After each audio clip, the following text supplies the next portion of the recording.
This is an excerpt of a recent PowerUP webinar on discovering the power and emotions in fonts. Hi, this is Larry Jordan. In this excerpt, I'll show you how to choose the right typeface for your project. So, how do we decide how to choose a font? When we read, our eyes follow a natural pattern called a scan path. Our eyes typically move between 7 and 9 letters across a page. Then we pause to process what we've just read. This visual processing, understanding what we read, is completely dependent upon the information taken in when we pause. In other words, our eyes read in chunks. So we want to take advantage of that. Look at, for instance, here. When we read a word, okay, we are reading the individual letters, but we also are seeing the shape.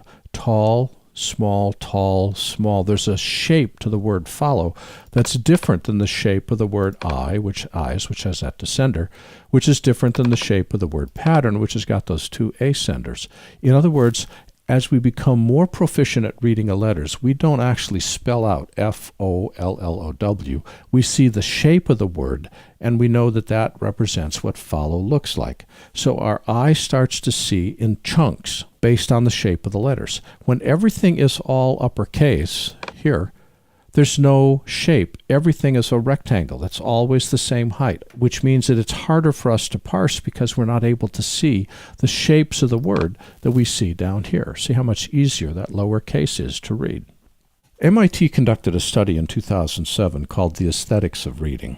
Readers felt bad when they were reading a poorly designed layout, and people exposed to a well-designed layout were found to have higher cognitive focus, more efficient mental processes, and a stronger sense of clarity. The researchers concluded that well-designed reading environments don't necessarily help you understand what you're reading better, but they do make you feel good. In other words, we can depress our audience by poor choices in type. If you remember at the very beginning, I said that video and web images display low resolution. So when we're picking fonts, we want to pick fonts with relatively even weights for strokes that contrast with the background. I personally prefer sans serif fonts for video work. You're looking at geometric here. Clarity is preferable over style for lower thirds. And we have more design leeway with the fonts we use for full screen titles because they're bigger. I've got more pixels to work with. So let's talk emotions. Serifs convey the emotion of tradition, respectability, reliability, and comfort.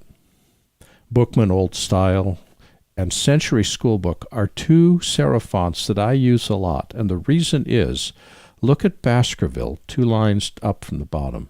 Look at the bars of the E. See how thin they are. Look at the bars of Bookman Old Style. Bookman Old Style will look good in video. Century Schoolbook, also equal weights, even though it's a serif font, will look good in video. Times New Roman, look at the difference between the thinnest part of a glyph and the thickest part. Or Trajan, same issue. Look at the bar of the A or the bar of the R. Baskerville, the A and the E are thin barred fonts. Look at the K. We can almost see that K totally miss the upright bar. Garamond, beautiful, beautiful font, but not a beautiful font for video. Look at the top and bottom of the O breaking up. So there are serif fonts we can use, Bookman, Century Schoolbook, which give us the feeling of tradition, respectability, old world craft, home, fireplace, that sort of thing. That's what serifs are all about. Sans serifs, stability, objectivity, cleanliness, modern, and a form of serif called modern fonts also give us feelings of strength and progressive, chic. Helvetica Bold, look at how clean that is. Yes, it's overused, and yes, there are other choices. But you get a sense of you can read every letter. Look at how the strokes are all the same weight. There's no thin bars that are breaking up. Franklin Gothic, another good. Myriad, Formato, which is one that I use a lot. Futura, a wonderful modern font. Century Gothic, which is a lovely sans serif font. Geometric, which is the font that I use on all of these slides. Script has emotion. Script is elegant, it's affectionate, it's creative. But look at how big you have to make script to have them be readable. Edwardian script probably should be avoided at all costs just about everywhere because it's going to fall apart. This is 100 points right there. Bradley hand or handwriting looks to be something that's handwritten on the screen. Noteworthy is sort of halfway cross between computer-driven and hand-driven. These are designed to be informal and sort of fanciful, but you got to be really, really careful because if the fonts get really small, you're not going to read them. So there's 3 takeaways. You want to choose fonts strategically by focusing on readability and legibility.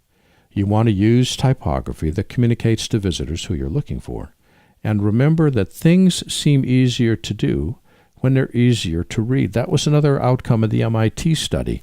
If we send somebody instructions that is printed in easy-to-read text, the job they're doing seems easier.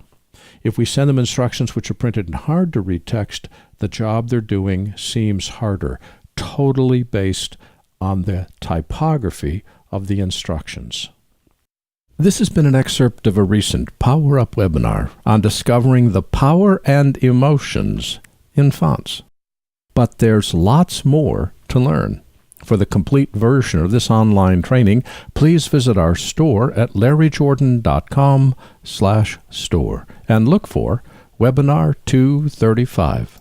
By the way, if you need to stretch your training dollars, a membership to our video training library saves you money and time. You can access all of our videos for a low monthly price of only $19.99. That's more than 1,600 movies, hundreds of hours, all in-depth and easy to view. Plus, premium members can now access sample media and projects. Our training covers Apple and Adobe software. We update it several times a month, and for more information, visit larryjordan.com/membership. And thanks.